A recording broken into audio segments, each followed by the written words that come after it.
কালীক্ষেত্র আমাদের বাংলা রয়েছে একাধিক বিখ্যাত কালী মন্দির, আর বাংলার আনাচে কানাচে ছড়িয়ে আছে বিখ্যাত না হলেও নিজস্ব এলাকায় স্বনামধন্য কালী মন্দির। আর কালীর কথা উঠলেই আমাদের মাথায়, বাঙালিদের মাথায় যেই দুজন তিনজন সাধকের কথা আসে, তারা সাধক রামপ্রসাদ সেন, সাধক বামাখ্যাপা, রামকৃষ্ণ পরমহংসদেব।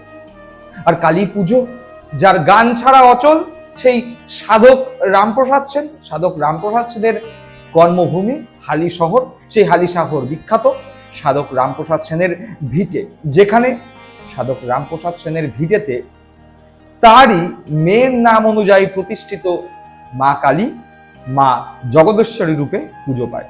কিন্তু এই হালি শহরেই রয়েছে আরেকটি কালী মন্দির, যদিও সেই কালী মন্দির অন্যান্য কালী মন্দিরগুলোর মতো বিখ্যাত নয়। না, সাধক রামপ্রসাদ ভিটের কালীর মতো বিখ্যাত নয় তারাপীঠ বা দক্ষিণেশ্বরের কালী মন্দিরগুলোর মতো। কিন্তু এখানে রয়েছে এমন একটি কালী মন্দির যার রয়েছে নিজস্ব বৈশিষ্ট্য, এমনকি এই বৈশিষ্ট্য গোটা বাংলার যে সমস্ত কালী মন্দিরগুলো আছে সেই সমস্ত কালী মন্দিরে এই বৈশিষ্ট্য খুঁজে পাওয়া যায় না। কেন বলছি এ কথা? আজকের পর্বে আপনাদের দেখাবো, জানাবো, সেই তথ্য তুলে ধরবো। হালি শহর, এই হালি শহরের আর এক কৃতি সন্তান রানী রাসমণি, এবং রানী রাসমণির স্মৃতি বিজড়িত ঘাট, রানী রাসমণি ঘাট এই হালি শহরেই অবস্থিত। এবং রানী রাসমণি ঘাটের অদূরেই রয়েছে এক কালী মন্দির, এবং এই কালী মন্দির গোলকেশ্বরী কালী মন্দির নামে পরিচিত।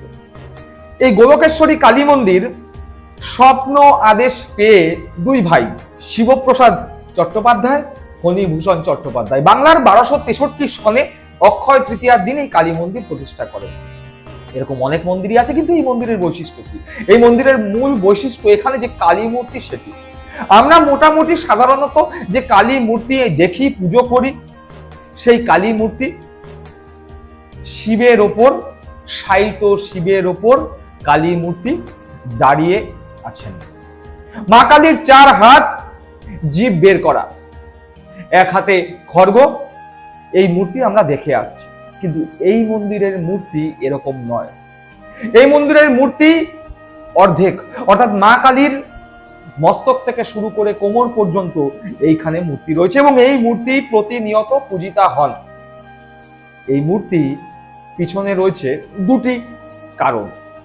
কেউ কেউ মনে করেন যে মা কালীর স্বপ্নাদেশেই দুই ভাই শিবপ্রসাদ চট্টোপাধ্যায় এবং ফণীভূষণ চট্টোপাধ্যায় এই মূর্তি প্রতিষ্ঠা করেন। অর্থাৎ মা কালীর মূর্তি এখানে মাথা থেকে কোমর পর্যন্ত, কোমর থেকে নিচ অবধি মূর্তি এখানে নেই। আবার কেউ কেউ বলেন যে মা কালীর পূর্ণাঙ্গ মূর্তি এখানে পূজিত হতেন, কিন্তু পুজো নিয়ে পারিবারিক গোলযোগের কারণে পুজো বন্ধ করে দেওয়া হয়, এবং পরবর্তী সময় সেই পূর্ণাঙ্গ মূর্তি মাটির তলায় শয়ন দেওয়া হয়। একই সাথে দুই ভাই স্বপ্ন দেখেন, মা তাদের বলছে পুনরায় তাকে মাটি থেকে তুলে এনে পুজো করবার জন্য।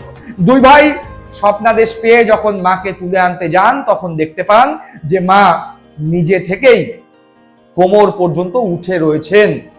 পরবর্তী সময় দুই ভাই মিলে, পরিবারের অন্যান্য সদস্যরা মিলে অনেক চেষ্টা করেও মায়ের মূর্তি কোমরের উপর আর তুলতে পারেন না। তখন থেকেই কোমর পর্যন্তই এই মন্দিরে মায়ের মূর্তি রয়েছে। অর্থাৎ এই দুটি কারণ এই মুহূর্তে প্রচলিত রয়েছে। মূর্তি দেখলেন আপনারা। এছাড়াও এই মন্দিরে রয়েছে দেবাদিদেব শিবের মূর্তি, এই মন্দিরে জগন্নাথ দেবেরও পূজা হয়। আর এই মন্দিরের আরো একটি বিশেষ বৈশিষ্ট্য, লোকমুখে প্রচলিত, এই মন্দিরে যা মানসিক করা হয়, মনের ইচ্ছা এখানে মায়ের কাছে এসে যা বলা হয় তা ফলে যায়। এই মন্দির নিজ বৈশিষ্ট্যে স্থানীয় এলাকায় বিশেষভাবে গুরুত্বপূর্ণ। ধীরে ধীরে প্রচলিত হচ্ছে এই মন্দিরের কথা, প্রকাশিত হচ্ছে মন্দিরের অলৌকিক কাহিনী। যারা আসতে চান, দেখতে চান এই মন্দির, তারা সহজেই এই মন্দিরে চলে আসতে পারেন। শিয়ালদা থেকে যারা আসতে চান তাদের নামতে হবে কাঁচরাপাড়া স্টেশনে। কাঁচরাপাড়া স্টেশন থেকে 85 বাসে বা অটোতে করে নামতে হবে বাঘের মোড়। বাঘের মোড় থেকে অটো করে 10 টাকার বিনিময়ে খুব সহজেই পৌঁছে যাবেন গোলকেশ্বরী মন্দির বা অর্ধকালী মন্দিরে। হ্যাঁ, এই মন্দিরকে গোলকেশ্বরী মন্দিরের পাশাপাশি বলা হয় অর্ধকালী মন্দির, তার কারণ মা এখানে অর্ধেক রূপ নিয়ে প্রতিষ্ঠিত। কেমন লাগলো আজকে আমাদের পর্ব? অবশ্যই আপনারা কমেন্ট বক্সে কমেন্ট করে জানাবেন। সকলে ভালো থাকবেন।